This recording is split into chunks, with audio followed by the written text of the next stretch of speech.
Voi jumaliuta, kun mä oon odottanut, että tää skini tulee alennukseen. Varmaan ainakin puoli vuotta on odottanut, että tää tulee alennukseen. Ja nyt tää viimeinkin tuli alennukseen. Ja mä en voi kuvitellakaan sitä, että kuinka paljon yksi skini voi motivoida pelaamaan jollain championilla. Mutta tää skini on niin helvetin hyvä. Tässä on hitten passive, että tää tekee enemmän damagea.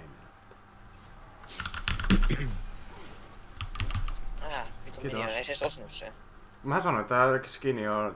Tossa on hitten passive, tää tekee enemmän damagea. Ja sen takia tää on niin vörtti, varsinkin kun tää maksaa 675 RPtä. Ja Pantheonin passive OP tankattiin toi tuolta noin.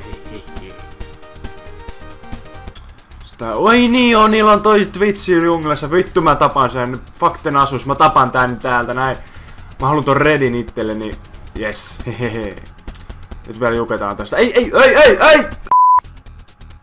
Mä niin dominoin tätä lanea, kun tää skini on niin saatanan hyvä oikeesti. Siis ei mitään rajaa. Tää skini ei nasus pärjää mulle mitenkään, jumalauta. Come on. Kyllä sä nyt pystyt parempaa. Oliks toi oikeesti? Yritit sä oikeesti jukea mut?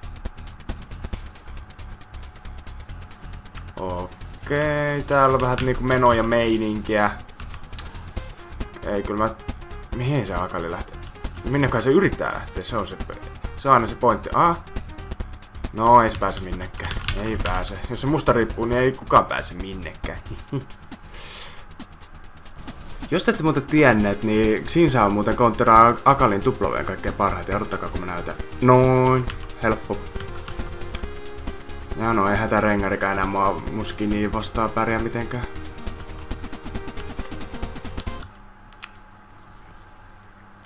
Oi vittu. Ei me tota jinksiä saada mitenkään kiinni. Ei mitenkään. Ei se voi olla mahdollista. Vai voiko? Ois kannattanut juosta nopeampaa.